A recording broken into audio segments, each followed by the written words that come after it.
We want to say good evening to our viewers, evening to our panel here, and welcome to Women's Talk, a roundtable discussion. I'm Trevor Lindsay. First of all, there's a serious road traffic accident coming into Somerset. So for those coming west, be patient. You're going to get through. The traffic is one lane only. But we're here to talk about women's issues. Just like men's talk, we have women's talk, a roundtable discussion. We have a selection of topics that I have laid out, but these women can go with whatever flow they want. Kim, Emilia, and Dawn. We got more coming, so let's talk. Introduce yourself. There's a microphone there. You can pass it around when you're ready, and let's talk. Okay. Good evening, everyone. My name is Kim Roberts. I am a believer, first of all, of Jesus Christ. I am a wife. I am a mother. I am an entrepreneur. And I am a two-time author. Thank you for having me, Trevor. Good evening. My name is Dawn Brown. I'm a mother of 5. I, too, am a believer. And I'm really grateful to be here tonight. Good evening, everyone. My name is Yvonne Amelia. I am, I would say, an adopted Bermudian. I'm here working as a hairstylist. I am a friend. I am a daughter. Again, a friend and a proud person to be on this panel. And thank you, Trevor, for having me. And thank you, Kim, for inviting me. So as you see, we have a selection of topics, some of the challenges of women. We want to jump in, but let's get started. Okay. How do we respond to failed relationships? Want to open us up with that, Dawn?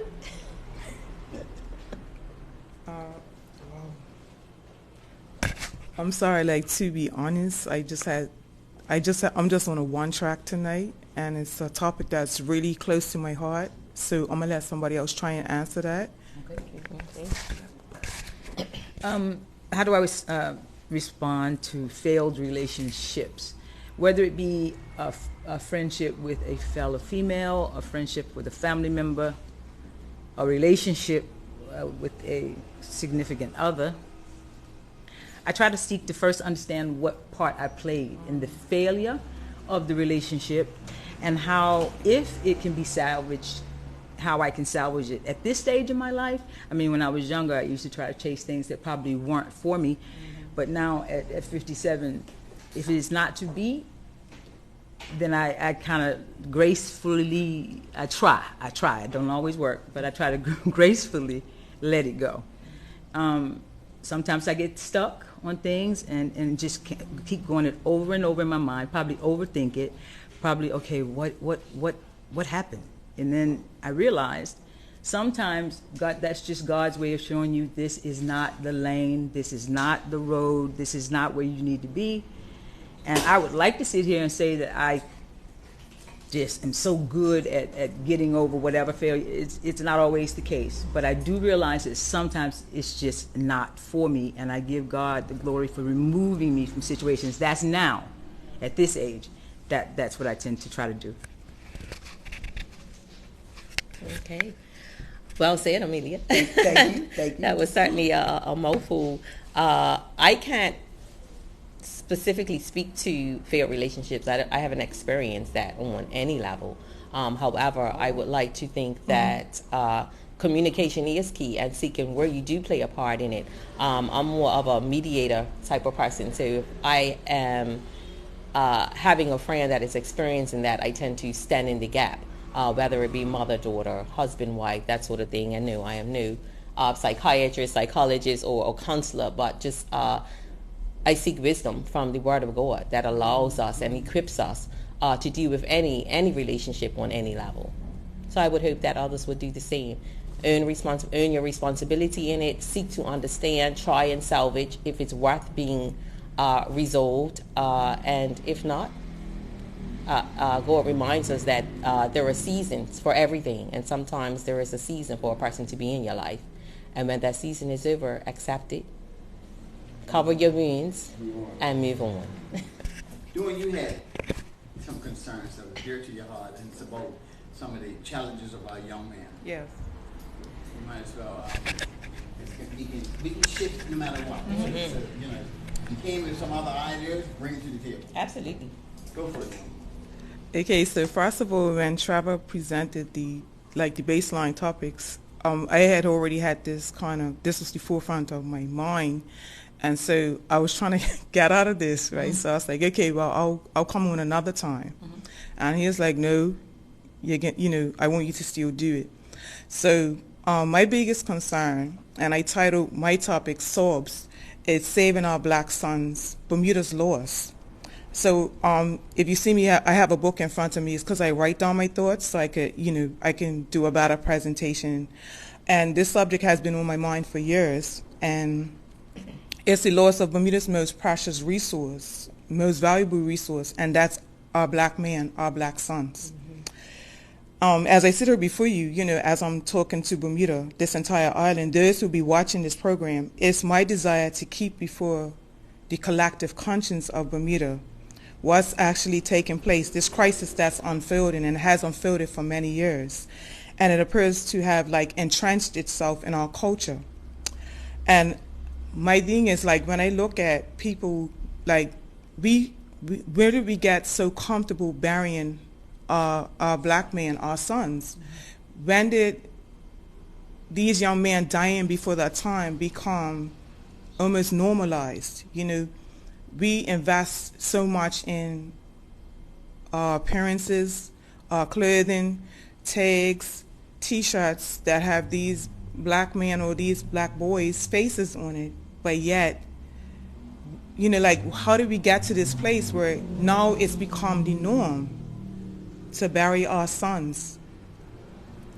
And it's I just felt like I could no longer sit silent, and I just needed to try to, like I said, keep it ever before us. So, for years I try to get people in places of influence to, speak to it, people in positions of power to really look at it. But, I just felt like I failed in that venture because I didn't get much response back. I didn't, when I reached out, sometimes they would read my message and then they just ignore it. So I just felt like that's to no avail. And that's not to say nobody cares or nobody's trying to make a difference, because I think of one, Desmond Crockle. He tried, he really did his best, to bring an awareness to this. But I'm simply saying that if we don't act soon, there'll be no one left to save. If we don't come up with some real solutions.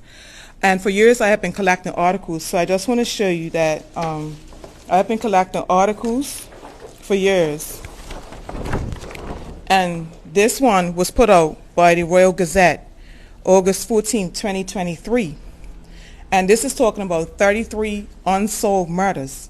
But this only makes up a portion of the black men that have been murdered. This is not everybody. This is just unsolved.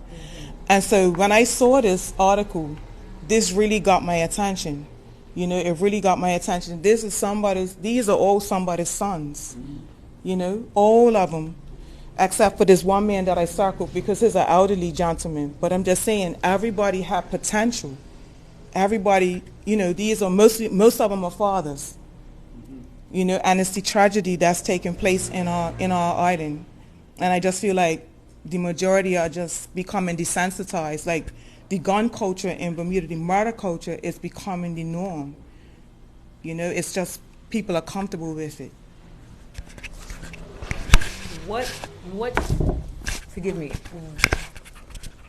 First of all, you didn't fail. You reached out to them. They may have not reached back, but you definitely did not fail in that regard. We know that people say they're busy. People say that they don't know how to galvanize or what. My question is, what can we do in 2024 that, okay, we talked about failed relationships. Clearly, these are remnants of failed relationships. Now, if that is between the mothers, the fathers and the sons, or these relationship breaking down, where they feel safer with these so-called family units that they labeled GANGSs, right? What do we do? What do you think we can do to turn this thing around in terms of the statistics, so we don't keep going down this road? I'd like to elaborate on that. And Dawn, thank you for elaborating on the topic and sharing your passion. I think that we always need to revert back to the root cause, and that's family, the family structure, community. So often we put the responsibility on government, right? Government are just elected officials to advocate for every area of our community. They're a small group of people, but if we revert back to things such as the family unit, families don't even get together when it comes to Christmases and any celebration outside of a funeral. Everyone seems to show up then. The church, how many people are actually picking up young people in our communities and taking them to church, right? I believe that our spirit man is vitally important to tap into our conscience. When your conscience is your conscience is your guide. So we also have to look at the fact that these young men are making choices. I am the chair of the Treatment of Offenders Board, so I see it at the back end. Once they're incarcerated, and then we're trying to assist in the rehabilitation process. If you ask them, they will tell you it's broken relationships, it's lack of guidance that comes from the community. So there are ways that we can tackle this issue by volunteering our services. If you look at Big Brothers and Big Sisters, I can assure you, and I don't know the statistics, Power Girl can probably attest to the fact that there are more foreign nationals that volunteer their services as Big Brothers and Big Sisters than our own. We then have to look at the fact that how many people are volunteering to go into the schools and even just read to the children or become mentors. I have been a PTA president pretty much my children's whole academic life, and the number of parents that don't come out to a PTA meeting to even see what's going on is a problem. So I think it's multifaceted in what we can do. And Dawn, I understand that you have appealed to persons in leadership, I'm assuming, but the average person can make a change if we come together collectively. Okay, so I just want to speak to, when you look at the post that I just held up, it's not one white face on that post. Okay, and so we want to look at Bermuda as not having a race problem, but we do. And like Kim said, it's multifaceted, but this is the thing. Socially and financially, we're coming apart at the seams. And it's more often than not affecting the black community. And we have to have these uncomfortable conversations. A lot of times when you talk about race, people get all nervous. Even black people get nervous. You know what I mean? But it's a reality. This is affecting our community. So I can only speak for myself as a black woman. I can't speak for a white person per se, because I'm not in the world in that sense. I'm not in their culture. But what I wanted to point out is the value of one black man or boy is very low in our eyes. First of all, you have to deal with how a person feels about themselves, okay? And how do I know? Because if you remember the young man that died back in March 2018, Mark Dombrowski, he was 19. He was a white boy. He accidentally walked off a cliff. When you looked at America's reaction, it was hateful. Americans, because this is a predominantly black island, and so they were so sure, a lot of people that had comments on Facebook and other places were so sure that, this boy was murdered, possibly by one of us. When it was found out that it was truly an accident, the reaction was silence. Now, so the same people that was spewing all that hate towards us, now it's silence after the investigation had completed. But what I wanted to point out is that the outpouring of sympathy, the outpouring of concern, and all the memorials and the different like they organized runs and memorial races for this young man. And I'm just saying the value of one white boy got the attention of America on Bermuda. So I'm saying the same value that they have for their own is how we should have that same value for ourselves. And there's nothing anybody else can do for us. The thing is that this is a spiritual warfare. So no matter what government comes up with, what programs they come up with, what initiatives, if God is not in it, this is nothing to do with something we can physically do on our own. It's a heart condition. Because if I love you, if I'm controlled by Jesus, I'm not going to want to harm you. If I value myself as a person, again, I'm not going to want to destroy you. But what you see is black on black, blacks destroying blacks. And that's a form of self-hatred. That's a form of self-hatred. And those are the things that need to be addressed. The heart, the trauma. We're dealing with a lot of people that are dealing with trauma. And again, somebody had mentioned, it starts from the home, and a lot of that is people coming out of homes dysfunctional, and we become functioning adults, even though we carry that trauma, and it plays out from our childhood right through our adult life. And those are the things that I'm really trying to, just pull together, and it's going to take all of us, it's not just one person. I mean, I'm only one person, but it's going to take a collective to really make a difference.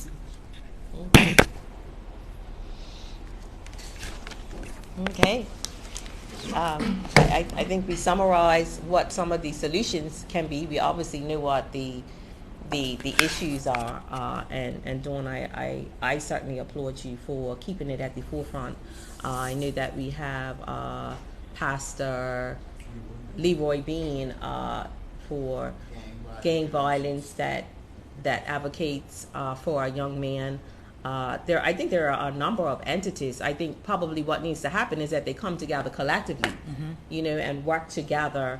What they say, there is power in numbers, but everyone's separated and doing their own thing. And how often are they visible is the question in our schools, in our communities, and are these young men lending their voice so that we could better understand the gang culture?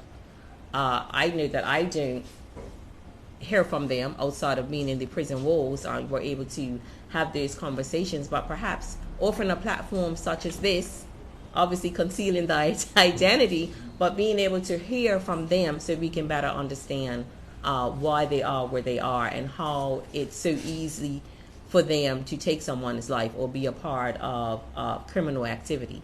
A lot of these young men, they don't. The highest statistics for young people unemployed is 33%, and it's just 18 to 28 age bracket. That's what's causing a lot of frustration. We see the TV, the social media, all of the bling bling and all of that, and these guys want to emulate that. And right. In order to get that, they got to do. They choose, right? They choose. They make bad choices. They make bad choices. I mean, when I was young, I had a job from 13 years old, from 11 years old. So finding work, they say work is there, but these young men have caused problems where they can't leave certain areas. How do we get Bermuda back to how it used to be? That seems to be the $1 million question. 22 miles I'm long, and the individuals stuck in little pockets and they cannot move.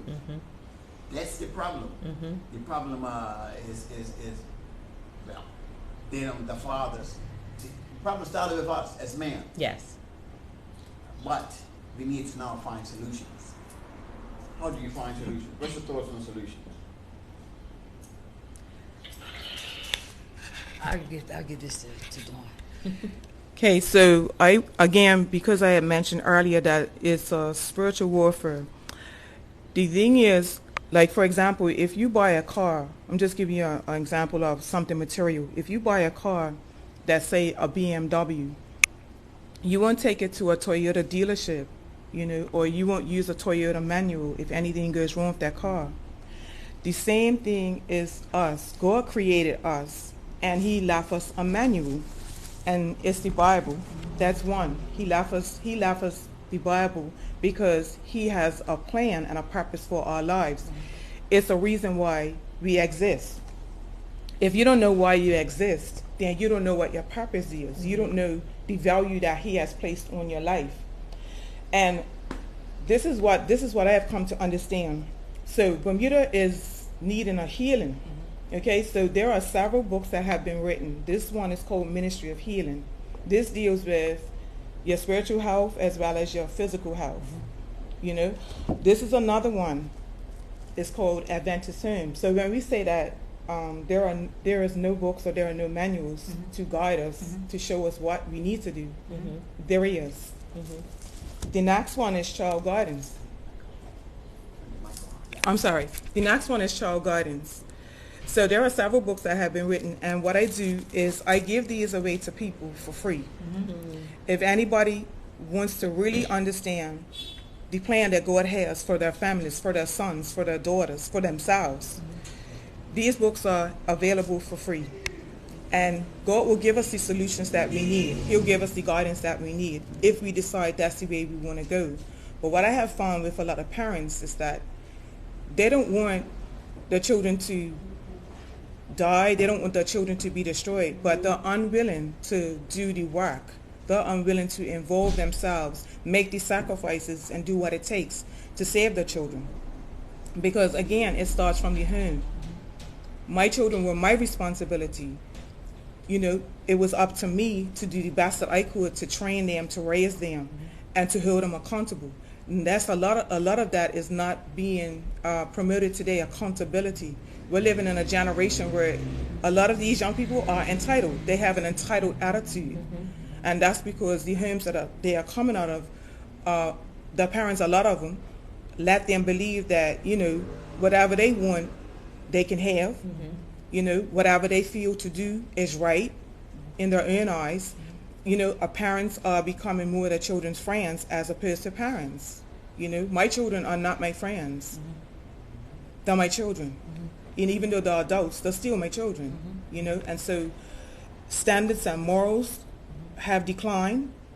You know, it's like basically do whatever you want to do in this generation, whatever feels good, no matter how the end result comes.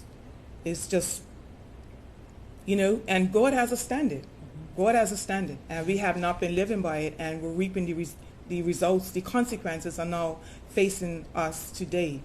And when I held up that paper, that picture of all those boys represents an entire generation of men. That's, if our black men go, then we go. Because the black man has the seed to Produce. yeah, to produce for us. You know, and so that's why, you know, this was my passion tonight. This is why I felt like I had to bring this back to the forefront and let people know that God has a solution. It's nothing that we could come up with on our own that will work. Because if it was, we wouldn't have this situation that we're facing right now.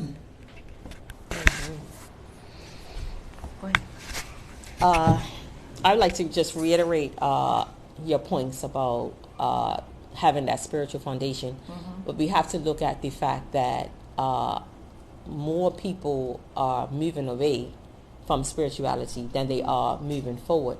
So for those that are choosing not to partake in religion, spirituality, and the like, it's going to be left up for the realm of the few to pray without ceasing, to actually physically get out there and minister, whether that be in mentorship, in guidance. Again, reverting back to one of my initial suggestions, taking children to church, because like you said, it's at the helm of the adults. It's really not the children.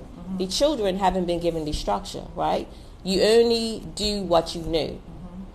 So you've kind of answered your own question. How do we fix this? By tapping in to the young people on our own accord, and the parents will have to just eventually jump on board. I think that there are a multitude of suggestions. You know, we'll have to have a number of people. Your suggestion is going to be different from mine, but I think if you culminate all of them, we will begin to see progression. But at the end of the day, I think most people do have a general foundation of right and wrong, and it does narrow down to choice. These young men are choosing to live this life, because I can assure you that I can probably name 10 young men off the cost that are incarcerated that come from relatively decent homes, to include two-parent homes, which is what we normally believe is the best foundation for young people. So we have to put the ownership on them. Travis said it earlier. They want to chase material possessions. They want the jewelry. They want the fancy cars. Well, guess what? I know upstanding young men that are obtaining those things through the right means. So again, it reverts back to choice. And we can have this conversation all day long. I don't think, yes, there is one fundamental solution, and I am certainly going to agree with you, and that is the Word of God. But even that is a choice. Yeah. People choosing to follow Jesus Christ. But if you don't, does that make you a bad person where you don't have fundamental principles? Not necessarily. So I know a lot of people that aren't necessarily believers, but they're good people, and they make sound and wise decisions in our community. I appreciate that. So let's move on a little bit. There are certain adjectives that individuals, women call one another. A man if a man calls a woman the B word, a woman's offended. But if a woman calls another woman that's saying B word, it's okay. It's just like with The N guys that call one another the N word. But Right. if a white person calls you the N word, it's a problem. How do we get it? I like to jump on board. Go ahead. So Amelia and I just had that conversation. So first and foremost, we know that the B word is a derogatory term. However, let's establish that the dictionary is clear that the definition is a female dog, right? So number one, we shouldn't be using that terminology towards another female because she certainly isn't a female dog. However, the term was also utilized and sensationalized through hip-hop culture. So you would have them say, she's a bad bee. That's actually a term of endearment, is to show that they are on the uprise, they're holding their own, they're doing their thing. And I believe that any word that we choose is the intent behind it. Because we can say, I love you, but not necessarily mean it. Your I love you needs to align with your actions. Would I use the word directly to a female? No. Would I use the word to describe some females? I'm going to be honest, yes. Because it's a derogatory word, if a woman wants to deem herself as aggressive, overly assertive, argumentative, mean, deceitful, I'm going to refer to her as AB. Because that's what she has characterized herself through her attitude and her actions. But to answer your question, to freely use it towards another woman is inappropriate. Like Kim said, we had this discussion a little bit earlier, and because I was called so many black bees as a child, I'd never liked the word, and this was just being, just my grandmother just going off about whatever. So I've never liked that word because it's a negative connotation in my mind, and it drums up a negative feeling.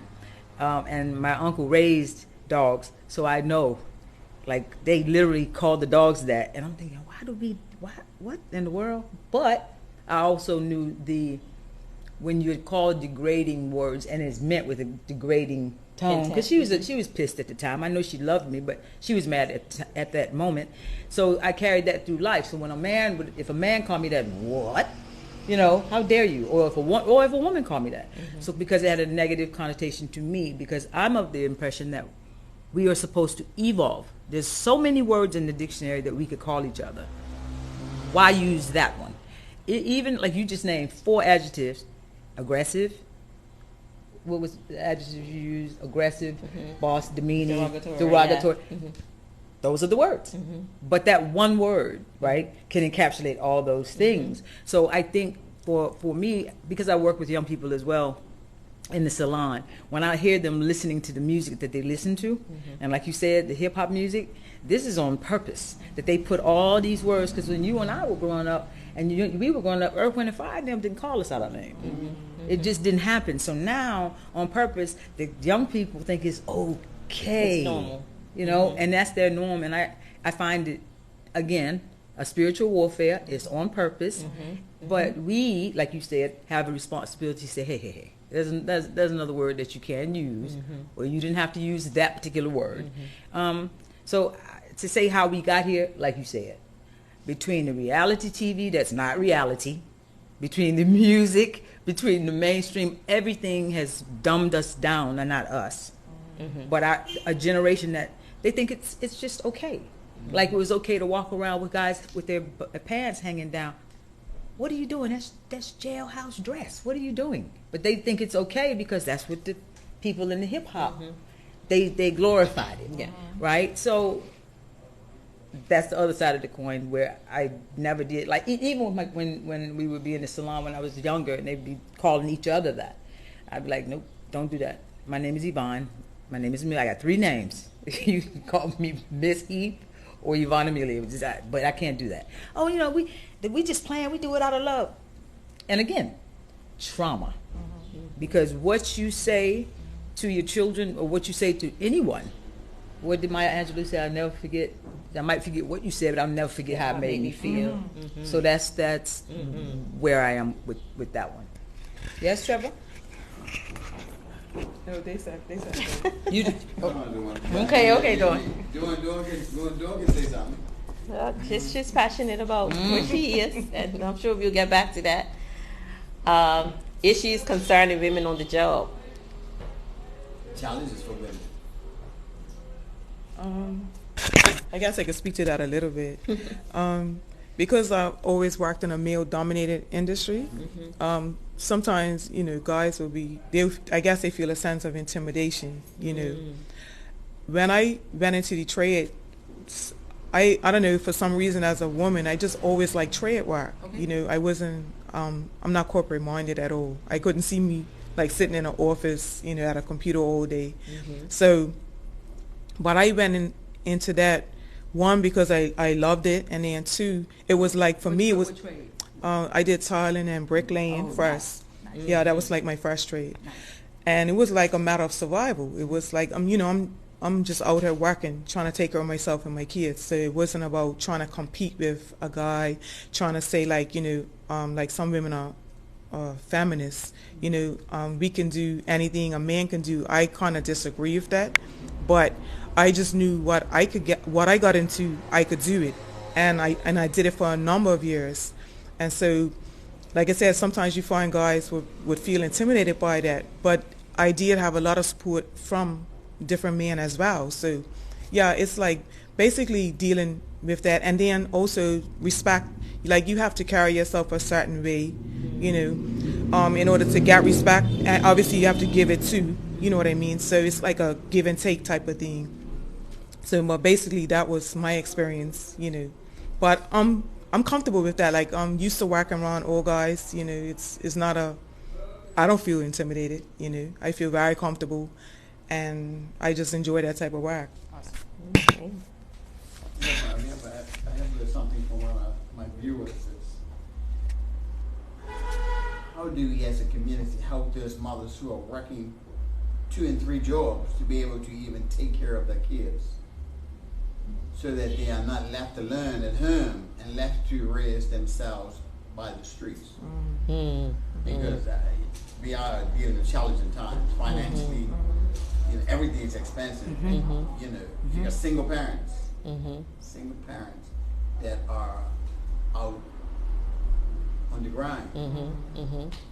I feel that that's not a new issue. I believe that's been a generational issue, right? I think the dynamics have changed in that the family unit, the extended family unit isn't there. So I know I was raised in a single parent home, but I was never left alone. So that means I had an aunt, an uncle, a cousin, or someone.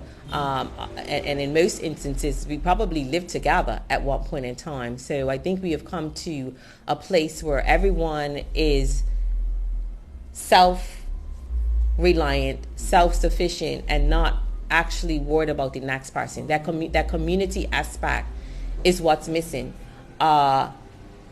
how we can fill that gap. I mean, neighborhoods are not even the same. I clearly remember a time where you can go and borrow a cup of sugar or borrow an egg, and even through those relationships, you can find someone that could care for your child in your stead. So again, it's reverting back to relationships. It goes back to our initial conversation about why we are losing our young men to the streets. The fundamental family structure has been severed, and that's on us. And like Dawn said, it's in the black community. Why has that lapsed? I remember even churches. I remember growing up at First Church of God, and all we did, and I actually applaud the Seventh-day Adventists for this, because they have maintained that community aspect where they go over someone's house and fellowship. I remember doing that. I couldn't tell you when I've ever done that in the church that I've attended over the last 10 years. We don't even do it in the whole. And when you build those relationships, that's when you can seek persons to assist you where you need.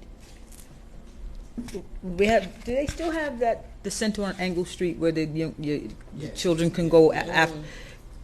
Do they have those in other parishes? And that's important, because they need to be able to feel safe and get off the street. YMCA, right? Like the US, or right. Boys and Girls Clubs and things like this. Because, again, like you say, unfortunately, you can't leave your children with just anybody anymore.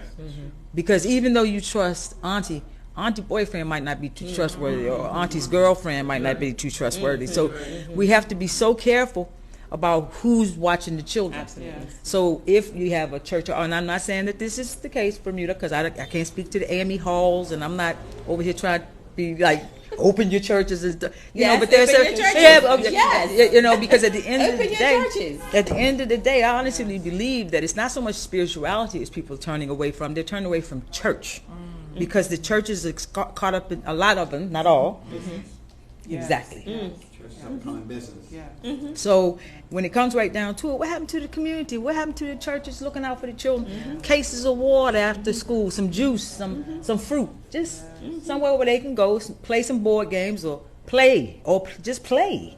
And I think that would be something to start like that with trustworthy people. Even we have to vet them. Because at the end of the day, you're right, they need somewhere to go. When I first arrived in Bermuda 30-some years ago, I remember seeing the children in summertime jumping off the bridges at the ferries take off, and they're jumping off the docks. And I'm like, these children have no ball. Everybody's out swimming, out down pontoon. And they said they stayed out, and some of them be dark like this by the time the end of summer, because they were outside all the time. Times are different. We have to be a little bit more cautious, protected. But there's got to be some adults that can put some time in, right, to give these young men somewhere they can feel safe, where they don't fall to the pitfalls of come sell these drugs with me, or come take these drugs with me. No, there's got to be something else that they can do. And I just refuse to believe we can't turn it around. Bermuda is still relatively safe. You don't want to go to the States right now. No, sir. I'm not saying Bermuda's has its issues. Yes, it does for such a small place. But I believe the horse is not all the way out the barn, and that's just my observation. So when you say, that's my observation. To break, like you said, to break down the families, and it's difficult because, like you said, people are working 2 and 3 and 4 jobs. But there's got to be some kind of village somewhere where we can pull this thing back together, and then who can we trust? So I think there are some solutions. We just have to organize and make it happen. And I think that would save a lot of the children as well, and help a lot of the mothers. I went to Seventh-day Adventist. I don't know if you all remember, but when the Bahamas had a real bad hurricane, and the Seventh-day Adventist Church had a food drop, they sent 4 containers of stuff to the Bahamas. I was like, what in the world? It was everything: toiletries, toothpaste, for everything from foodstuffs to. So that can be done for the country too, because even if people just say, look, this is your box, come get your box. Doesn't have to be something that look like people are begging for. It can be done dignified. And I know the church on Church Street, they feed. And they had that Doolittle. Yeah. And the soup Yeah. place, and I know 7 Day Down Somerset, they still do it. Salvation Oh Army. my God, oh my A God, lot yes. of churches have feeding programs. Yes, yes. Yeah. I mean, Salvation Army, they have it every Yeah. day. Oh, You definitely get a that's- meal that's- every day of that's- the They week. have 7 days a week, and Yes. plus they still have the soup truck. Wow, that's awesome. Okay, so you That's got- awesome. You got Doolittle Society, Meals on Wheels. Meals on Wheels, they take care of the seniors. Them the seniors. Yeah, so, yeah. Another thing that I'm challenged by is young people and their lack of respect. Okay. For South, one, and for the elders. I mean, it goes back to what you said, Kim, and I know the bottom line is the breakdown of the family structure. Yes. That's where most of our issues lie in this little rider. Let's also talk about the laws that are in place. I have a number of clients that are educators, and children understand the concept that if you hit me, I can get you fired. Yeah. Even parents are being interviewed and frowned upon for discipline, because there is a distinct difference, right, between discipline and abuse. Yes. And young people are in one another's ears, like, if your mom hit you, we can call Child and Family Services. So I think that the disrespect lies in that the laws that are being formulated are doing us more of a disservice. Even parenting, we have to revert back to community as well, and listen to Amelia say, we have to be careful with who cares for our children, because there is a safety issue, most times sexually, right? But we also have to concern ourselves, do I want to watch a child, because are you going to allow me to discipline them? If they're in my home, they have to abide by my rules, and they have to have a level of respect. Nowadays, you discipline someone's child, it's like, excuse me, it's a whole uproar. I mean, I had an experience just the other day. I raised my voice to a young teenager, and they said, "Get out of my space, or I will call the police." Oh my I'm like, goodness. Get See out of my this? space, See or I this? will call the police. See this TikTok? Wow. See this? Raising my voice. See this? Right, right, You're passive all the time. They don't get that, so you raise your voice. Right. It's an issue. right. Get out of my space. You're in my space. Yeah. If you don't get out of my space, I'll call the police. I'll be blown away. Yeah. Wow, Trevor. I'm no. sorry you even experienced that. And I think what's happened to be we are allowing our children to be passive. We're allowing them, like Dawn said, they are entitled. And of course not all. I have to be careful, and I always say this.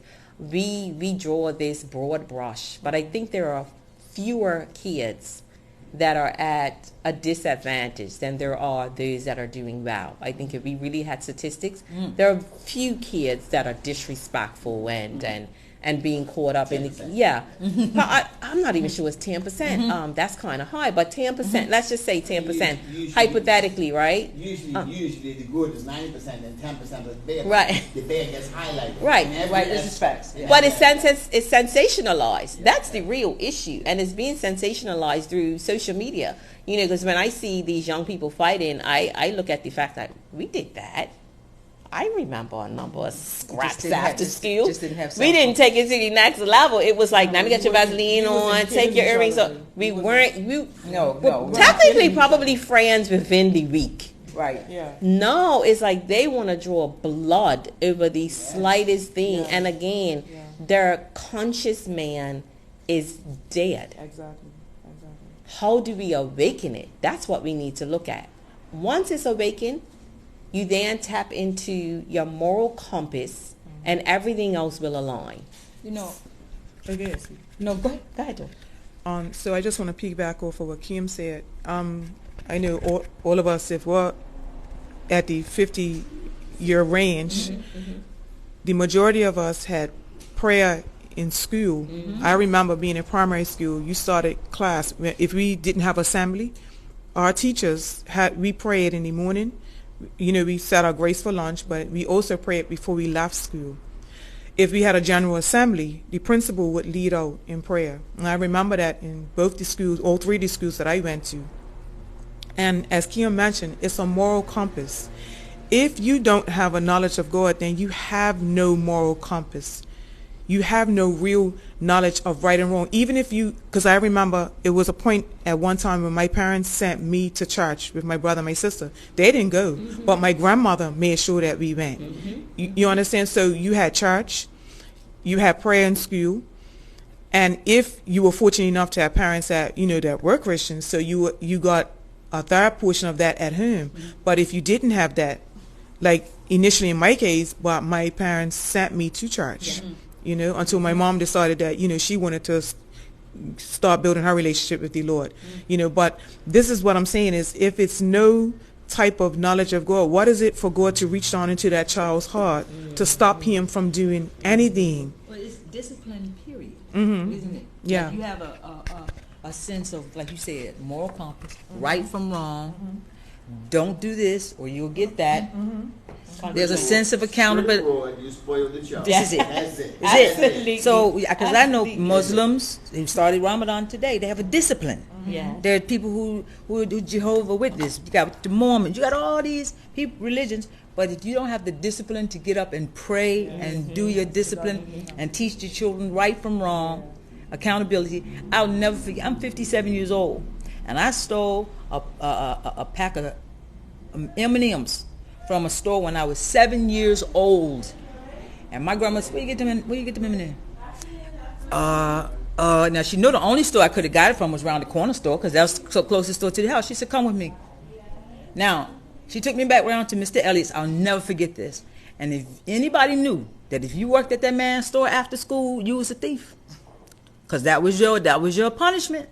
So the embarrassment of people coming by, and you stole. I'll never forget that. And never have I ever taken anything that didn't belong to me again from 7 years old, because the embarrassment. And you couldn't come behind his counter. You had to sweep. You had to stock shelves. But everybody in the neighborhood knew why you were working there. Because you were held accountable. Yes. But like you say, Kim and Trevor, the disrespect with these children, sometimes I've seen some things at the bus terminal. Some of these adults, man, they talk to these children reckless. And if someone talked to this woman told me that she told her grandson, who she's raising, that she can't stand him because he's a thief. 8 years old, and you're telling this young black man that you can't stand him because he's a thief? And I said to her, excuse me? And then whatever happened at the bus terminal is when I told you I had to get, she got loud with me. I told her, I'm not your grandchild. I'm not. And Kim will tell you, I have never had a loud argument or anything like that. But she took me there because of the verbal abuse that she's meting out on this young man whose mother's in jail, her daughter. And at the end of the day, I'm thinking, how is he supposed to grow up and feel good about himself? Because he made a mistake and took something out of her drawer. He was hungry. And he went in the refrigerator and got some tea. This is her story, not mine. So now, when my grandmother took me and had me pay for my, taking the candy, I learned a valuable lesson. She never called me a thief. Mr. Elliott never called me a thief. But I knew I was wrong. And I never did it again because of the embarrassment of it all. Right, so what happened to you was done in love. Yes. You know what I mean? It was done in love. Behind it. Yes, right. It's the intent. Versus what the grandmother was doing to abuse. That child that's abuse, because now you're shaping how this child looks at himself, how he feels about himself, how he looks at the world, and so you're hardening this baby. You're hardening him. You're making him feel like, if I mess up, that's it for me, and that's not what we want to do.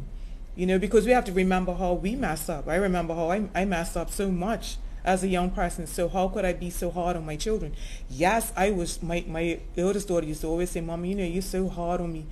The thing about it, I told her, I said, because, and all my children, I told them all the same thing. I want you to be better than me. I want you to be better than me. And no matter what they attempted to do, if they said to me, I can't do it, I'm like, I don't want to hear that. Find a way. You have to give your children mental toughness, because they're going to face some difficult things in life. They have to know how to make it. And like I said, I'll keep going back to the spiritual foundation. It's like the absolute best kind of strength that you can give to your children, because when they don't have you, they have him to turn to. Because like I tell my children, I was raising you to be able to stand on your own in the world. You're not going to be with me forever. Yeah. If I die, you have to be able to make it. You have to be able to figure out how to navigate this thing called life. Yeah. And everything's not always going to go your way. Everything's not always going to work out. But what do we do? You know what I mean? You have to teach them to be thinkers. It's imperative that we as women, and this is just, unfortunately, my children didn't make it, so I call them my guardian angels. But I will say this, when I observe parents like Kim and yourself and any other female that converse and have conversations with their children rather than shout and call them out of their names and speak to them in anger, that bounces right off. It's the feeling that those words give. So when a woman speaks to, it could be a man, like we talked about relationships earlier, the relationships breaking down, no child wants to be shouted at first thing in the morning. No child wants to be shouted at last thing at night or called out of their names. Or we as women, I know it's stressful. I don't have children and I'm have stressful days, right? And I'm thinking, how do these women do it? When I go to the grocery store now, shopping for my one self, I'm like, did I just spend all that money? And how are men doing it too? Because a lot of men are raising single men. They can jump right into Okay. This is right there on the paper. You see a trend of men that are raising their children from very young, from literally months old. Women having babies and giving them to the fathers, and going. Yeah. Your thoughts? Well, I just want to give the props to the man, because a lot of times you find it's a lot of male bashing going on. I don't believe in that. I just because there are really some good guys out there, and Trevor, you're one of them, and you're a single father. You stepped up to the plate. We all make mistakes. We all messed up. None of us are perfect. You know what I mean? And this is the one thing I want to point out to parents as well, is you have to give your child a voice.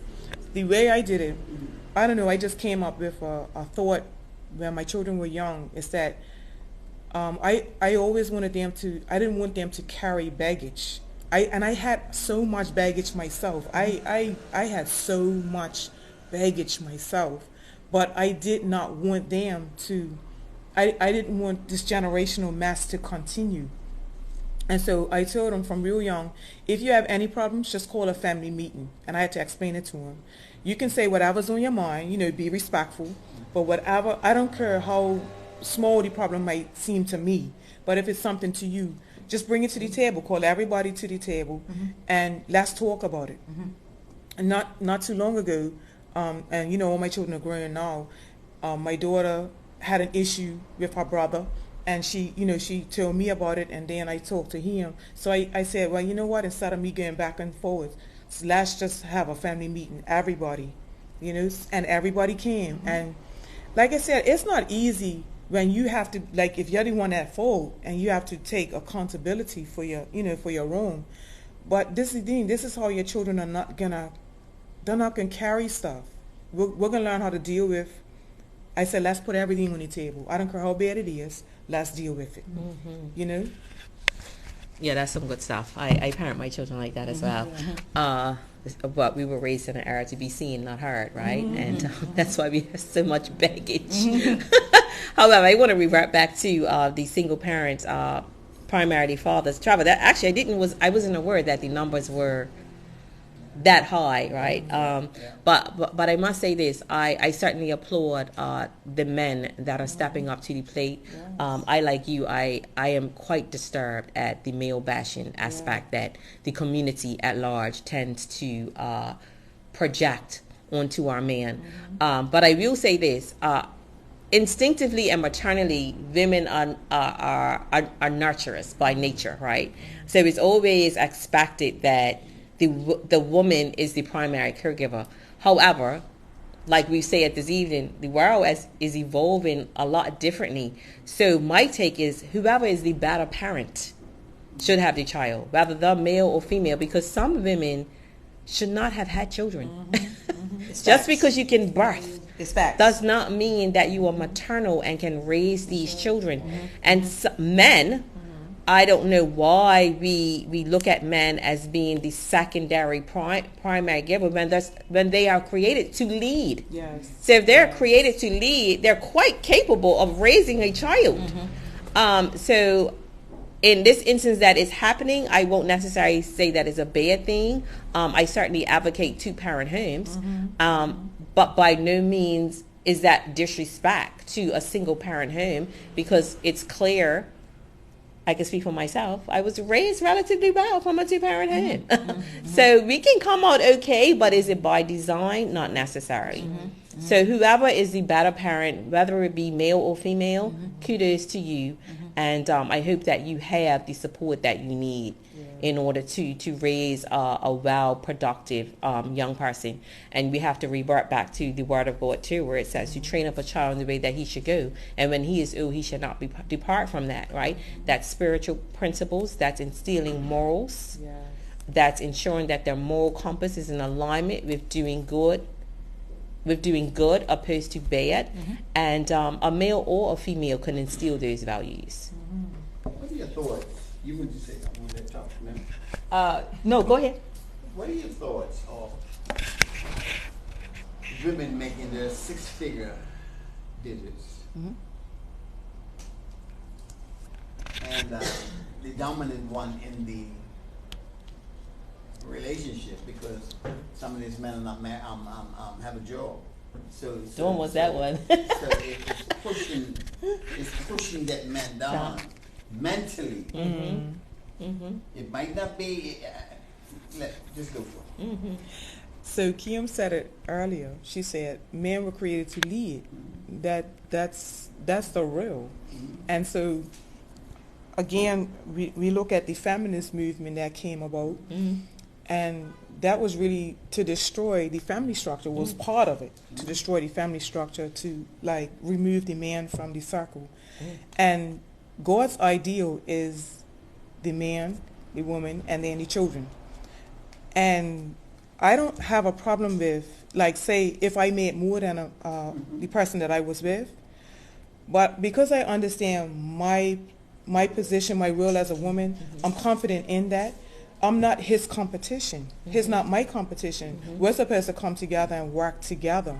And he's no less of a man if he makes less than me. I don't understand why money defines relationships. Do we need it to survive? Yes, we do. That's why we all work. We have bills to pay. We have to take care of ourselves. But me personally, I love a blue-collar guy. If I got involved with a corporate guy and he's making $10,000 a week or whatever, but I'm just saying, for me, it's like, I appreciate that hard work, that work ethic. And some guys are not making the same as women, depending on the jobs that they work, but it doesn't, like I said, it doesn't make him less of a man, because if he's stepping up to do what he needs to do to the best of his ability, what else could I ask for? And he doesn't deserve no disrespect for that. Well said. I think the dynamics have changed over the generations, and it's at the forefront of people's minds, because men were the primary breadwinners, where women stayed home and they cared for their households.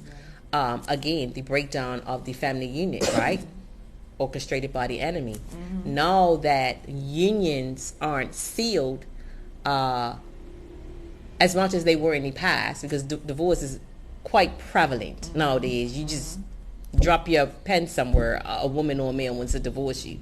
When women didn't leave before, right? I'm not saying that was a good thing or it was a bad thing. However, because we're involved, women are forced to educate themselves, because they weren't necessarily educated in the past, because they were self-reliant on their husbands. They were reliant on their husbands, sorry. So now it has catapulted them into professional industries. I personally like a white-collar man. I personally like to be taken care of, but I have no issue with the 50-50 mentality. I do not necessarily subscribe to taking care of a man if that is the rightful place, because we can't flip-flop. If they are to lead and it's clear that they are to take care of their household, we can't then say, I'm okay with taking care of them. and clearly we're going to take care of them and we're making more than them, right? The equality I'm okay with if it's 50-50. And I'm not talking about instances where your partner was on top and he fell on hard times. You know, he lost his job or something happened to him. No, you have to weather the storm, right? Even in your vows, you have to battle or for worse through sickness and in health. But let me just say this. I have a daughter. I would not subscribe for my daughter to marry someone that she has to take care of. I wouldn't be happy with that, particularly after I've educated her. Okay, so I just want to clarify this one point. I don't advocate taking care of a man as such, but what I am saying is that when you look at the economic climate, everything is expensive today. So I wouldn't want to know that he's basically killing himself to take care of me. You know what I mean? Like take care of everything. That's why we're called helpmeets. You know what I mean? I want to help him because if he's out working 3 jobs just so But like he you could say take care of 50-50. No, I'm just making it 50-50. plain. Yeah, But I'm not doing 75-25. I mean, it should really prick a man's conscience if he's laying up doing nothing and a man's doing right, Thank but that's you, Charles. different. Thank you. But that's not a man. No, If that's a right. man, staying home and not working, that's not a man. Pathetic. But I'm simply saying that I don't have a problem putting my part on the table if it's gonna be him, like absolutely. with me, like because to me, I wouldn't want my husband going all the time because he's struggling alone trying to keep us covered. Yeah, you know what I mean? So exactly. that's what I'm saying. As far as There's only single woman at the table at the moment. Oh, I'm single too. Oh, okay. Oh, okay. So, the only one that's not in a relationship with a man, right? I would say this. Number one, I'm glad it took me a long time to learn this. It took me a long time to learn that money doesn't make the person, the man, nor the woman. That's right. I've watched women and men. Their whole being and who they are as a person, their identity is what they made, and when they wasn't making that no more, That's right. they ended up at Maui. Yeah. Seriously, Yeah. because they attached. Oh yeah, everything into the things, the money. They could be in with the in crowd. And I've had women who earn high sixes tell me she fell in love with a gardener because he grew her some food. She literally fell in love with the man who tended to her garden, and he built on to her house. And she said to me, now he works as a carpenter. And he, his hobby is growing food. But he brought value. Oh, he brought Through his- plenty of through value. his skill Plenty of set. value because he Yeah. was a skilled laborer, Yeah. skill set. He was a professional carpenter. So we're talking about the man that lay off and do nothing. Now there is a flip. And see, that's another thing I was about to touch on. As I told somebody the other day, we flipped the script on the game. Why, if you seek to control a man because you gave him the keys to your car and you bought him a bike and you let him lay up in your house while you're on a PS5, you're going to end up getting controlled because I guarantee you're going to be waiting for him after you get off from work talking about, where is he in my car? It's not, he's not earning. It's not natural. No, you're not even. No, it's not natural. It's not the natural order of things. And not only that, he's not going to respect you after a while.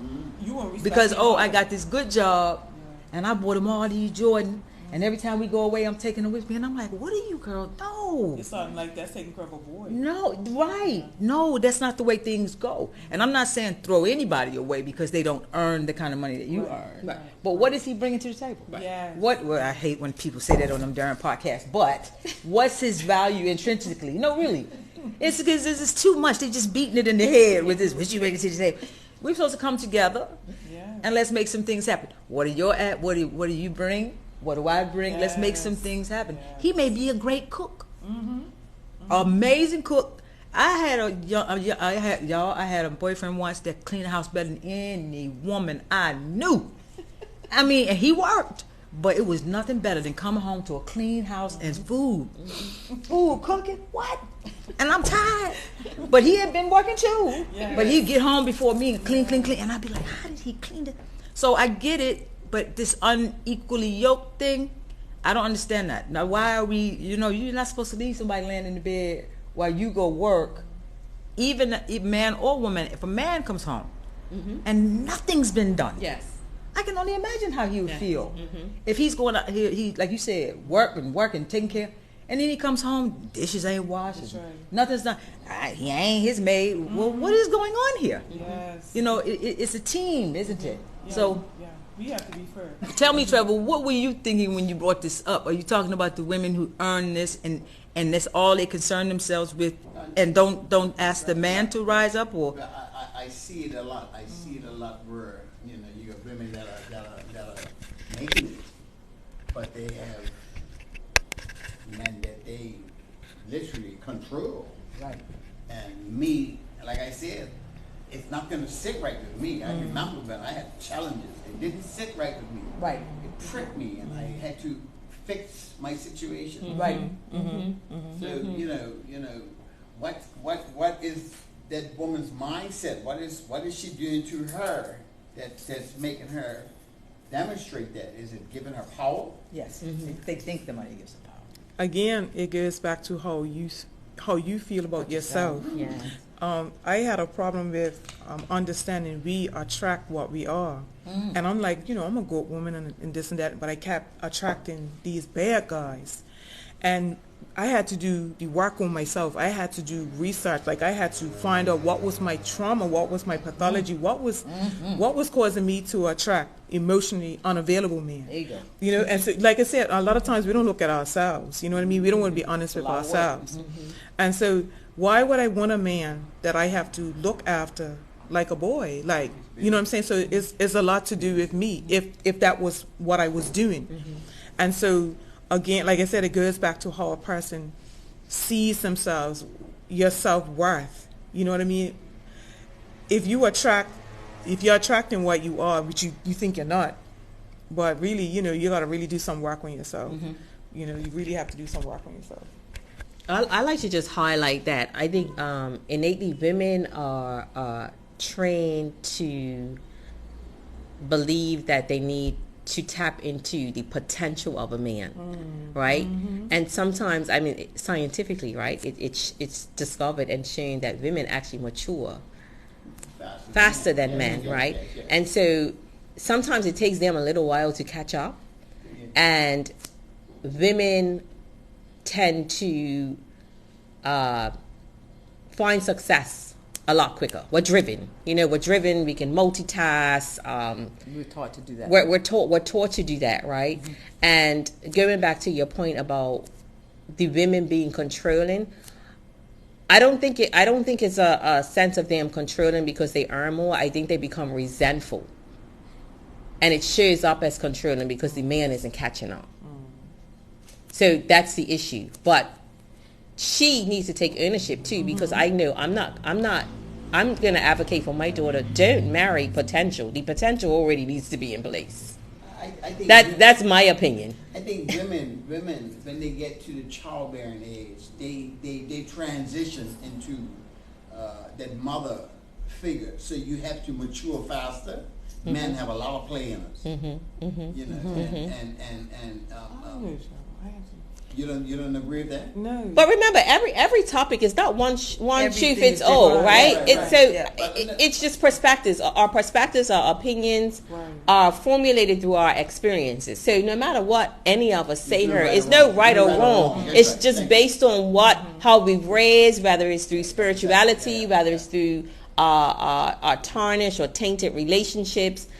So again, your perspective is going to be different from Dawn's based on what. I used that scripture verses when I was a boy. Yes. So When I like became a Lord is man, Lord, and right. sometimes you become a man at different ages. Right. Get away, child. Or not at all, Trevor. Not because we're 21. Not because we're 21. We're Yeah. a man. Right. Yeah. Some become men at 40. Some don't become men at all, and some women don't become women at all. So it's not even defined by an actual It's age. an individual perception. Yes. And I speak for myself. Yeah. Putting in the work. I knew when I had to put away my childish thing. You know what I mean? And you put in the work. Yeah, that's right. I think we make too much excuses for men. Yeah. You understand, not maturing up. What I'm saying is that, okay, for example, how I handled my daughters, I handled my sons the same way, meaning my daughters weren't the only ones that had to clean. The boys had to clean too. Okay, they learned in stages. As they got older, I gave them more responsibility. But a lot of the mindset is that women clean and the men are out working, but the man can come in and drop the shoes and the stuff all over the place. But if you train your sons and you train your daughters, that's what training is about. When the Bible says train up a child, it's teaching your children. You're instilling values like this is our house and this is how we keep it. It's not just mama doing everything, but you live her too, so you have to help out. And the idea, because I remember like boys get into play and while the girls are working and the girls are being successful in school, that's because that was like a prevailing mindset. And so we are not challenging our sons, for those of us that are not doing that. It's about, because maturity comes in time, but again, it's holding them accountable. You know what I mean? It's like you're not going to be out playing while she's working. You're all going to work, and then everybody gets to relax and play. Now, if you don't do your part, then you got to lose out.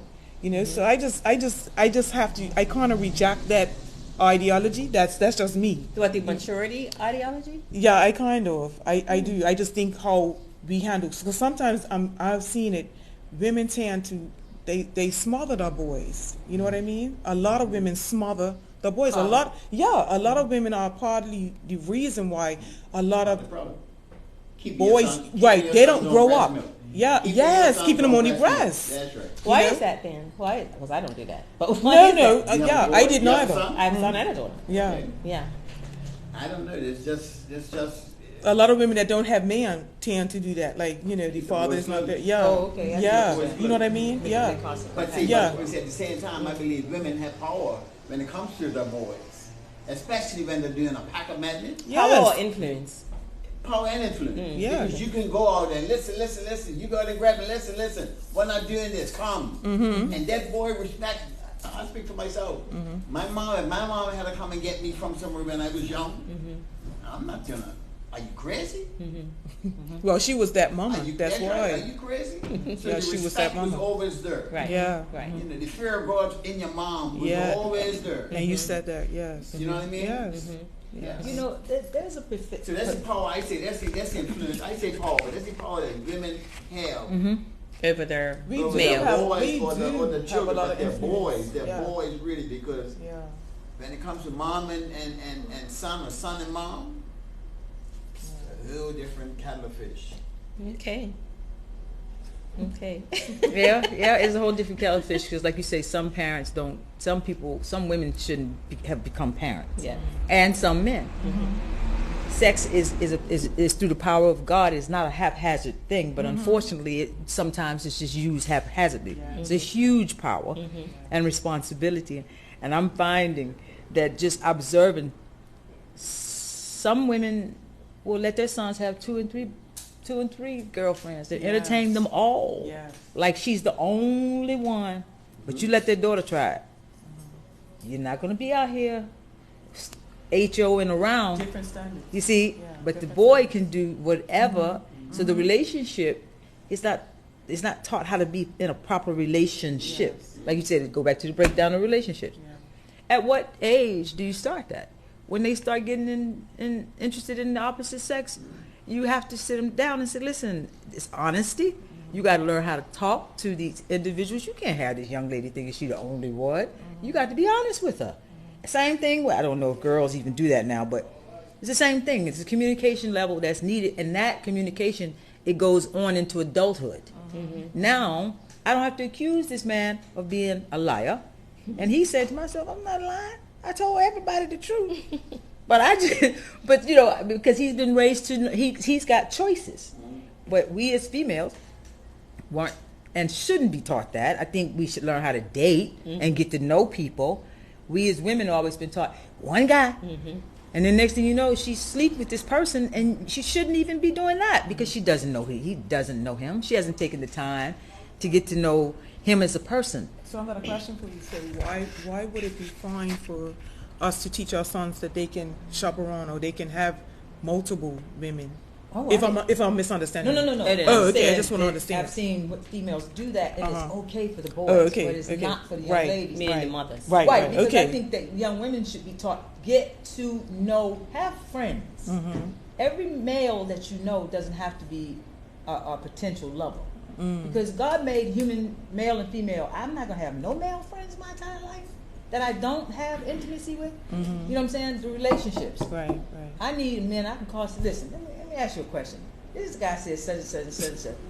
And he's like, no, sis, I'm telling you, no, don't believe it. You know what I mean? Like Yeah. we need that.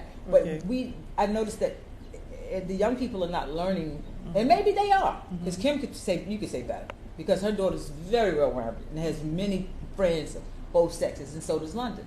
So at the end of the day, I thought to myself, the breakdown could be that some of the older school mothers, let's say old school mothers, and even some of the mothers today, they don't teach them how to communicate their children Yes. because they're so busy shouting. And again, stress is hypertension is real, and when you're under pressure is real. So you have to have surrogates. Call Trevor. Uncle Trevor, come over here. Listen, come talk to this young man because I can't get through to him. Yeah. He probably would take it better from a male. Yes. You know, Yes.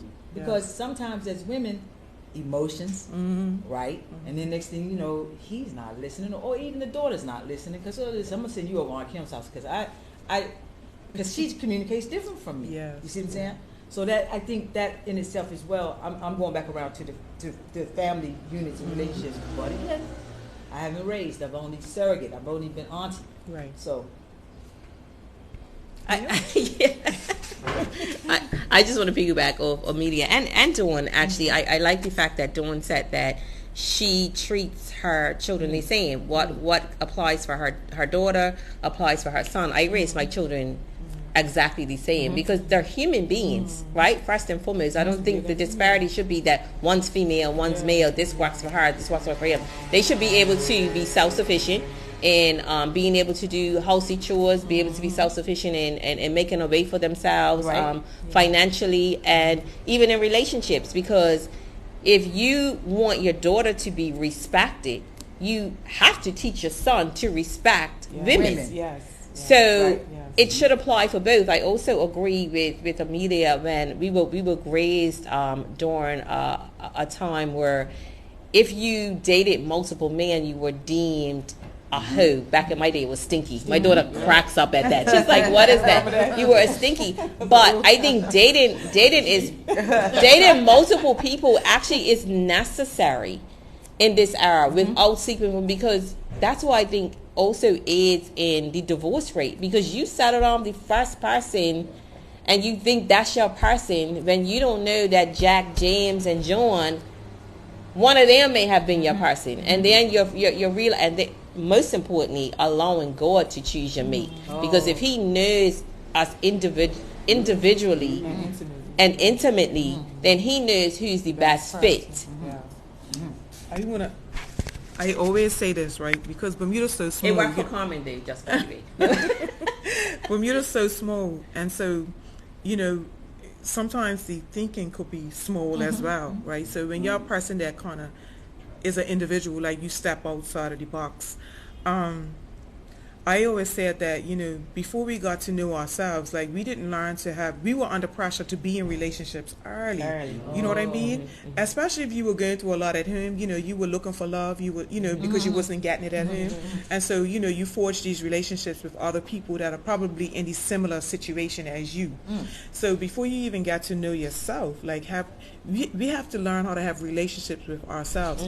I didn't learn that until late in my life. I made all the bad choices. I mean, if I had to do it again, I would do it different. Everybody says that. I mean, I love my children to death. I wouldn't trade any one of them for the world.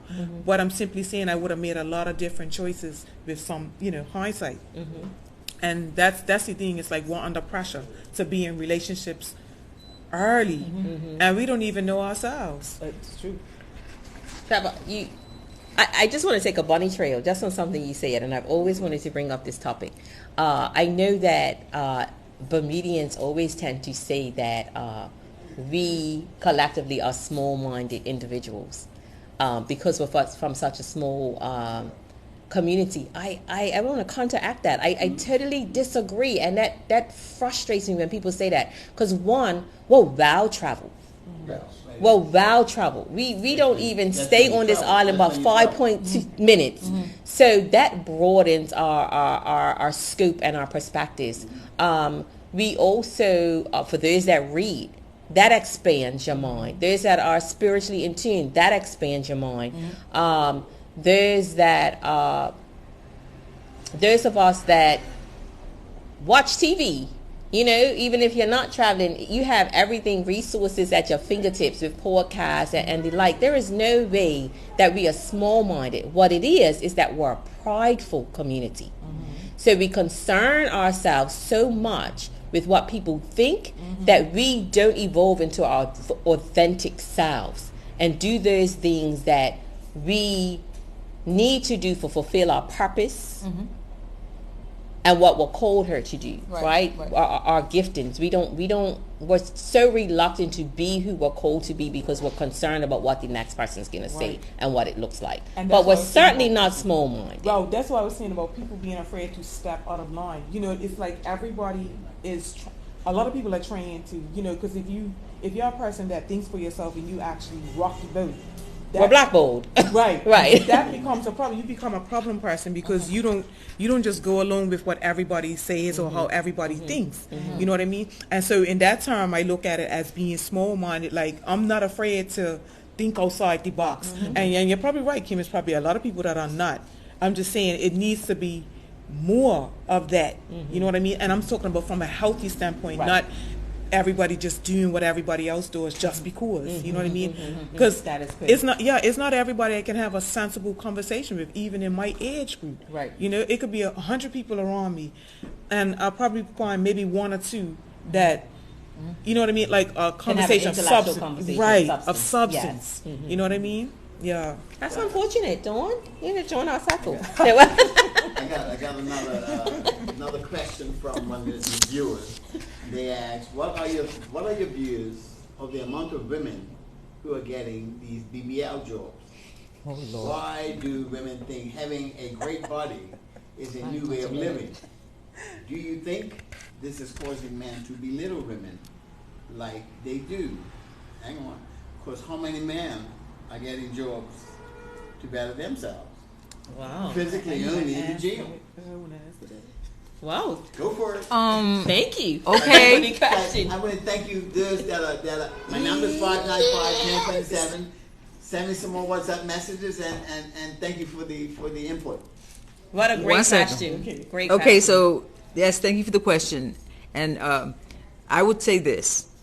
The BBL movement started, and unfortunately the history of it is a slave called the Venus Hottentot, and she was Sarah Barton was put on display in Paris. She was bought by a Parisian man, and she was built like that because she came from a certain part of Africa and a certain community, and they put her on display.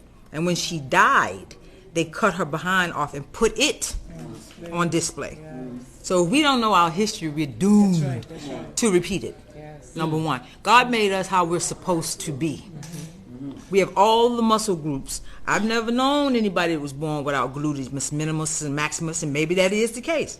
But if you go in the gym, or if you go run some steps, or if you eat right, or if you do whatever, your body's going to develop into your authentic body. Now, unfortunately, because BBLs became popular during the stripping and strip clubs because those girls wanted to make more money. And immediately they started making more money, right? So now the average woman or the regular woman out here, they think, oh, that's the way to go. That's more attractive. But unfortunately, it's not.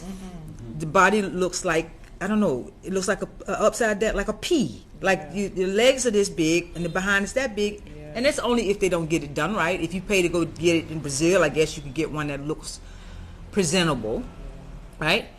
But as someone who's had plastic surgery, I will say sometimes it is needed, sometimes it is just something that you want. But why? Why do you feel the need to go out and get a bigger backside and then get mad when you're sexualized.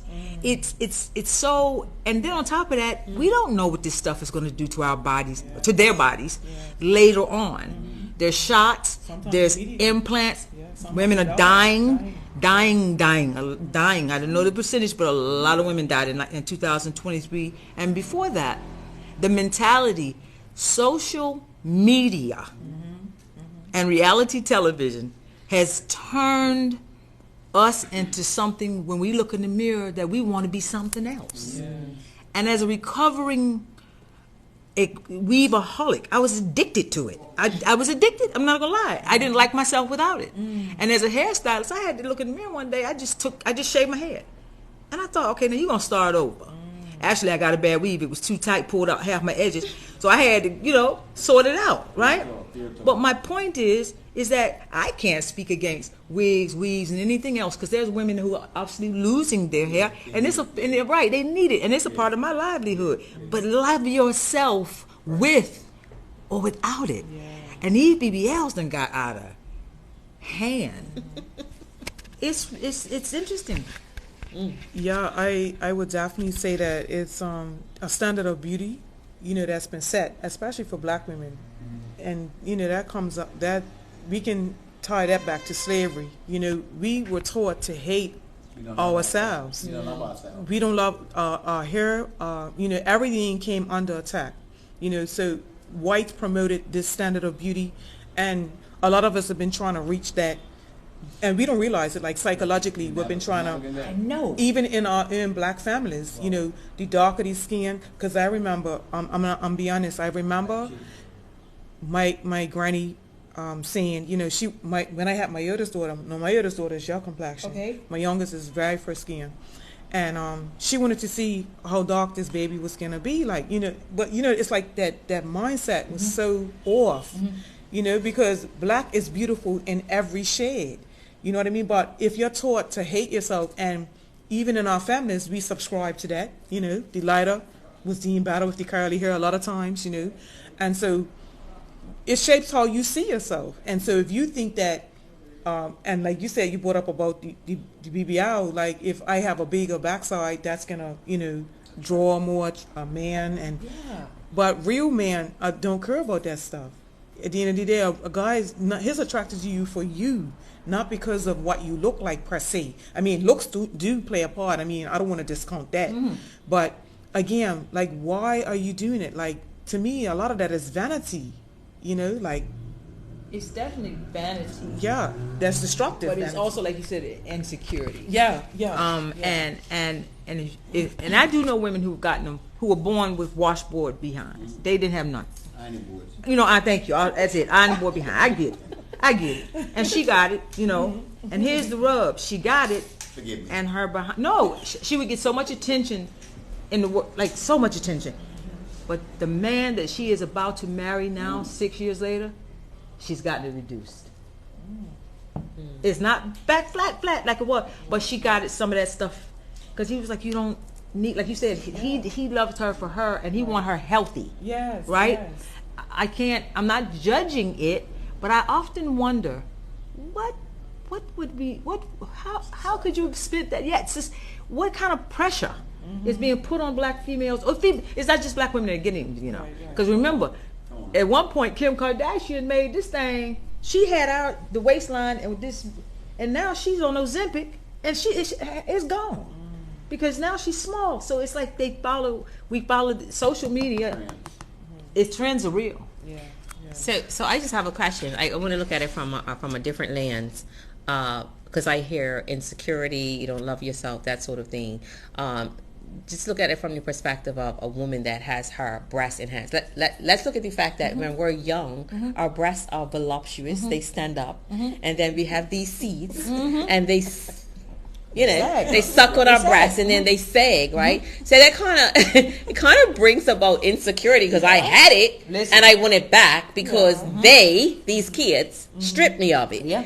And if that's going to make me feel more of a woman and more attractive to my husband, why can't we look at it from that lens? It makes me feel more confident. It's all part of It's just like I would rather drive a Mercedes over a Suzuki because I feel more empowered in a Mercedes. Yeah. Does that make me shallow? Does it make me insecure because I want the finer things in life?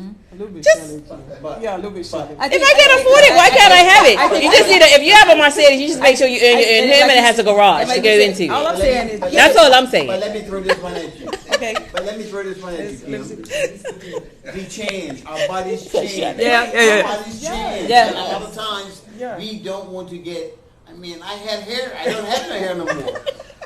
you could get a man weave. I don't want no weave. This is the way how I just do that different perspective. I've accepted my reality. No, I get it. And you know, We change. So my thing is, why change something that's going to change? Right. But you can fix it because we have the resources to fix it. We can reverse Spend money it. and fix it. But if you have the You money, can't stop aging. if you have the Slow it down a money, little bit. I'm not saying that I agree because I wouldn't necessarily do plastic surgery. However, I think that sometimes we have to remove ourselves out of someone else's way. If that's not something that you subscribe to, then stay in your lane. But we don't need to have a dogmatic approach or opinion on something that somebody chooses to do. It's not hurting you. Maybe her husband loves it. Maybe he endorsed it. If this is a way of empowering her, because I know I like when my hair is straight. I feel more feminine and beautiful opposed to when it's natural and it don't curl. It looks like puff.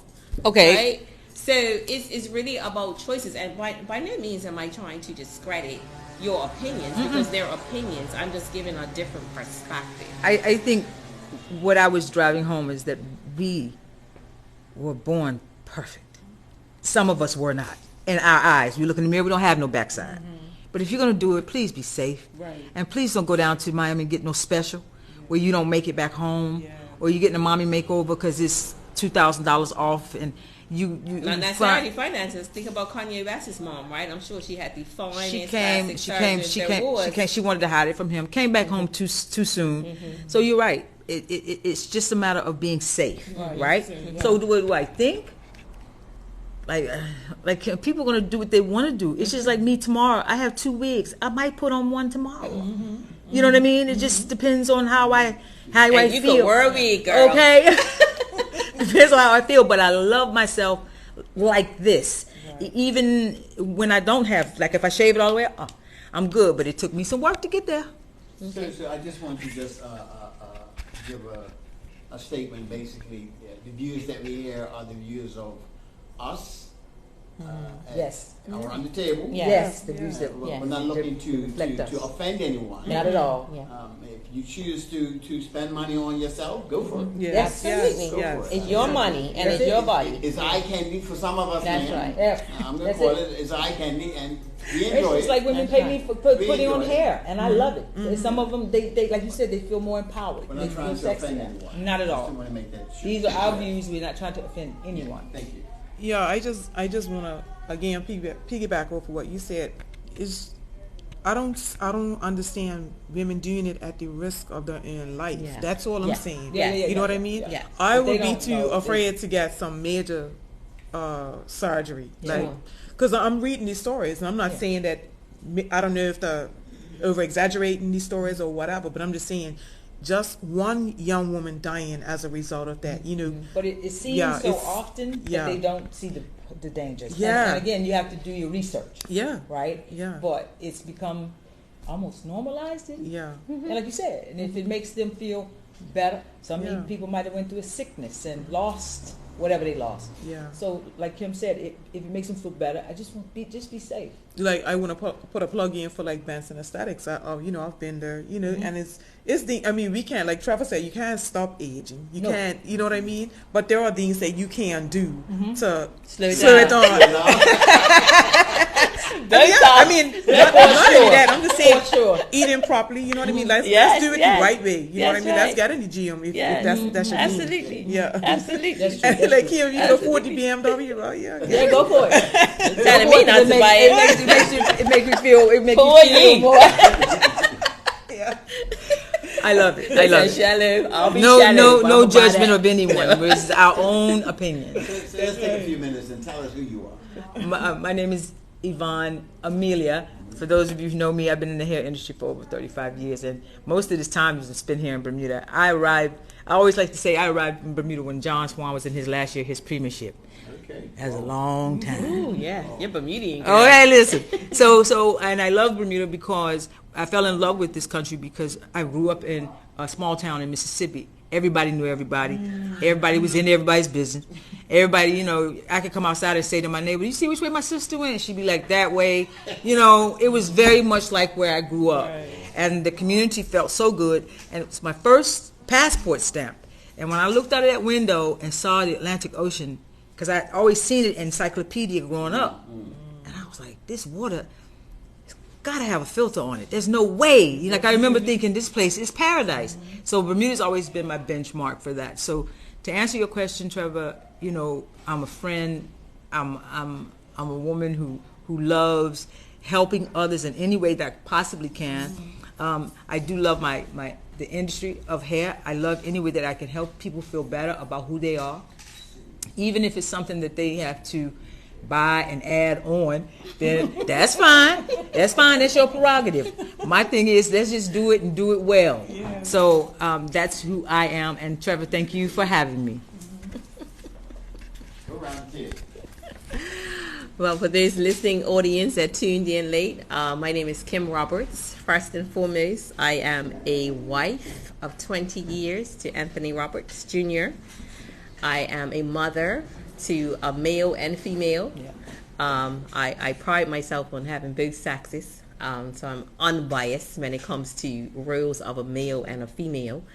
I am an entrepreneur. I've been an entrepreneur my entire life.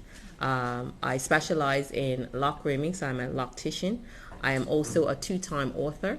I am a believer in Jesus Christ. I think that will be evident because we allude to spirituality in every topic that has been presented this evening. I advocate for young men and women that are incarcerated in the prison facilities. I am the chair of the Treatment of Offenders Board. I have a heart for young people, so I do give up my time in every area and aspect that I possibly can. I believe in putting my words into actions by making myself available in any area that can assist in aiding in our young people in making the right decisions, and that includes my testimony of having been incarcerated in my early 20s, so I know what that looks like from another lens. And it's definitely been a pleasure here this evening, and just I like to reiterate that these are our personal opinions, and our opinions and perspectives are shaped by our experiences in life. I don't necessarily believe that there is a right or wrong response. I just stay in my lane. To each their own. Yeah, to each their own. My name is Dawn Brown. I don't have a whole lot to say about myself. I don't really like talking about myself like that. Why not? Let people know who you are. I'm just an ordinary person. I don't have this big resume. What I do love to do, Passionate person. yeah, I just love to give people information. That's what I like to do. That they can use. That they can use to benefit themselves. And like I said, I would just want to share these books. They're for free. If you want them for your family, please get in touch with me. My number is 534-7000. Like I said, if you really want to build strong families, just call me. Because we keep saying that we want solutions, so but we have to make a start somewhere. Exactly. And so you know what I mean. So let's start tonight. Thinking about building our families. Yeah. That's right. And it was nice. I'm telling you, I was really scared to be here tonight. You did an excellent job. I can tell. But, yeah. Oh, sorry, we're not quite finished yet. If you want, I still got. What's your thoughts about the plight of the seniors right now, and some of the struggles that seniors are having, the decisions they have to make? How can we as a community assist our seniors? Some have to choose between meal, medications, or life. I like to speak on that. Interestingly enough, my daughter is about to apply for a scholarship, and one of the scholarship questions were, how can you give back to our community? And she expressed that assisting our seniors is paramount, and some of the ways that she sought to assist were back to community, getting to know our seniors in the area and offering our assistance and services. Young people have mopeds, they're on a bike, they can go and purchase the groceries for them, even if it means from the resources that make themselves available, like Doolittle, make that request. We can cook for them. We can just find ways to give back, because again, we become so reliant on government, and as we know, the country is broke. Financial aid is ready and available, and what most people don't know, and I only know this because I am acquainted with the health minister, is that the majority of the funds that are allotted are for the elderly. And what's happening is people are not taking the elderly home. They're putting them in rest homes, and we have to foot that bill. So again, it comes back to community where we have families that aren't even visiting their relatives, and the nurses' aides could speak to that. You see these photo ops of someone turning 100, and it's about 100 people there for the photo op.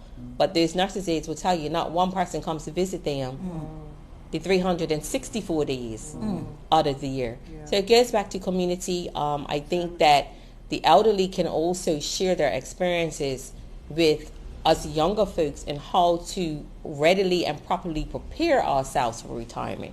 I think that's what happened too. Many people haven't put or been able to or been afforded opportunities to prepare themselves for retirement, hence why we are in the position that we're in, where elderly have to choose whether they're going to eat or whether they're going to pay for medication. During lockdown, Kim and myself started a group called the Beautiful Movement, and it's a group of women who get together and we seek to be our beautiful selves inside and out. Last year, we went and got vouchers, grocery vouchers from all different stores. We gave these baskets to single mothers and single fathers. I can't remember how many we did, but we're now registering it as a charity so we can get more people on board. Now, as it goes to the seniors, I was thinking the other day, hurricane season is coming. They need cases of water. With my spry hands, got a cramp the other day trying to work my can opener. So I can only imagine what it's like if you're in your 70s and 80s and you're trying to open up something and you don't have the proper.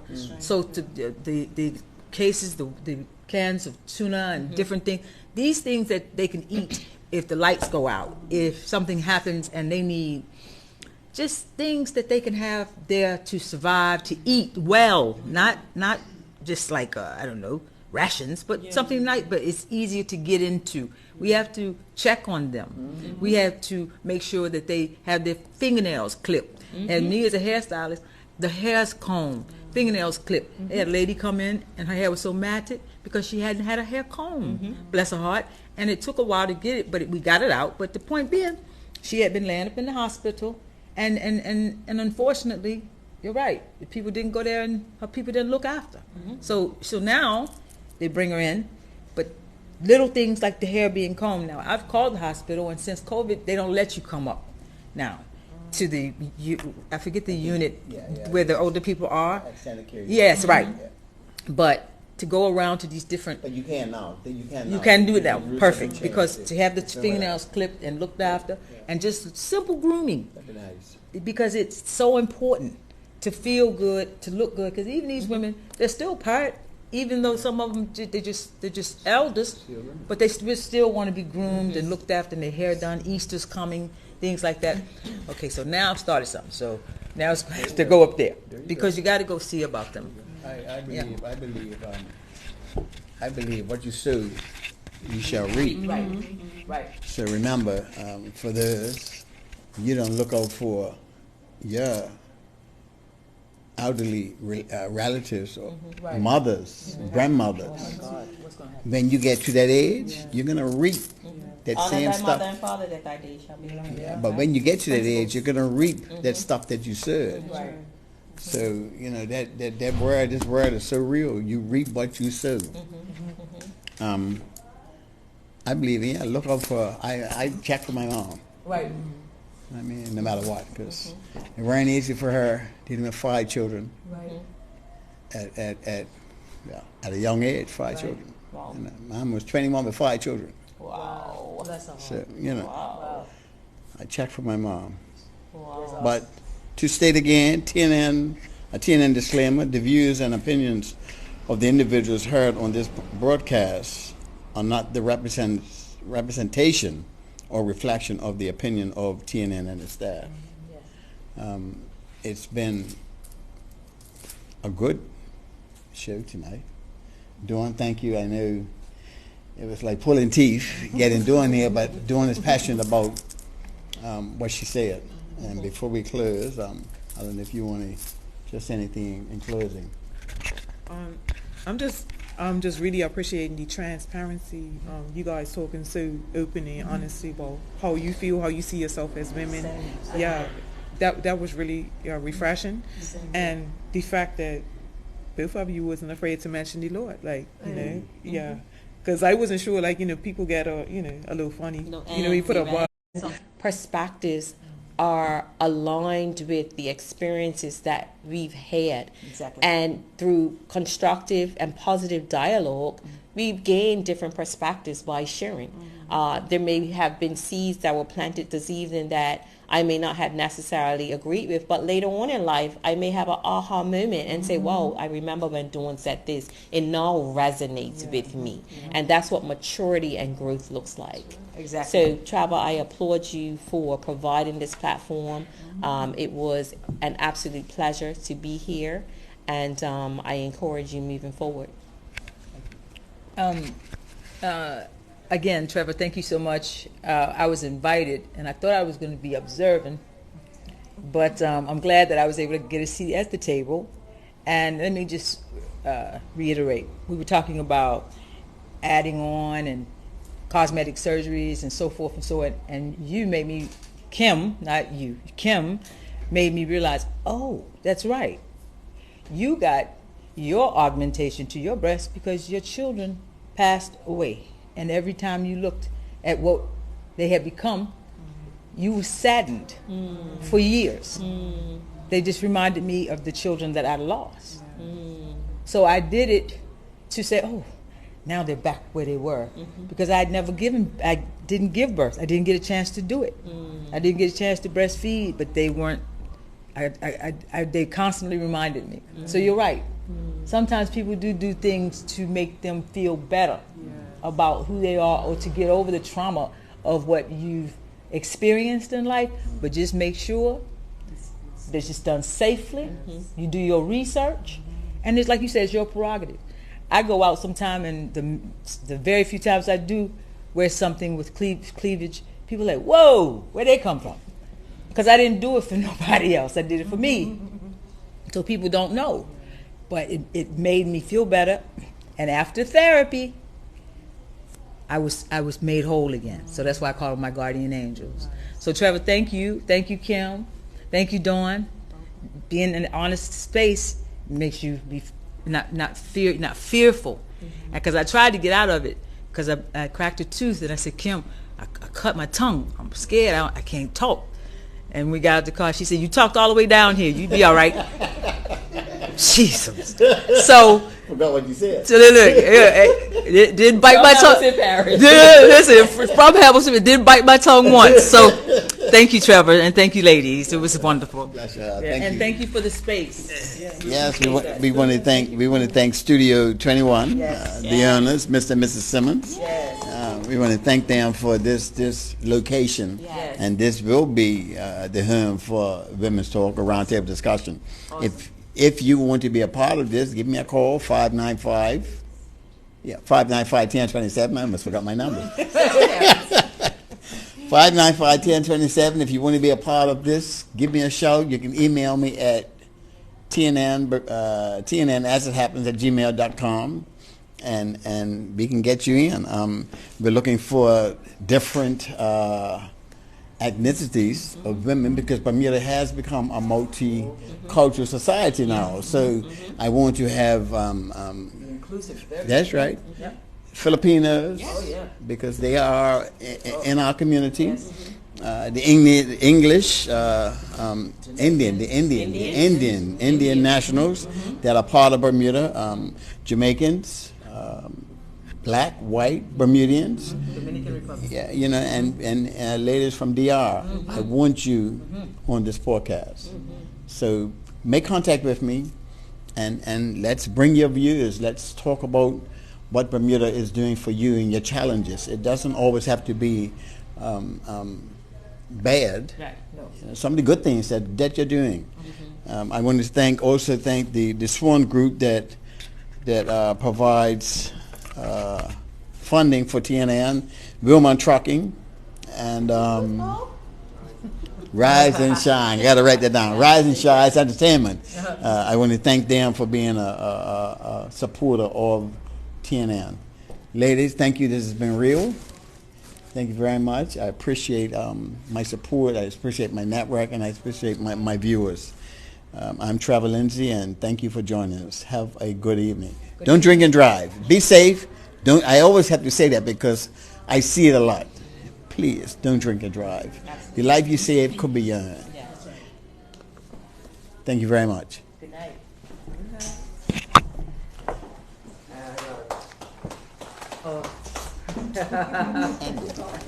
Glad you enjoyed it. How was it, Carmen? Just stop. Just stop. Awesome. You should have just joined us.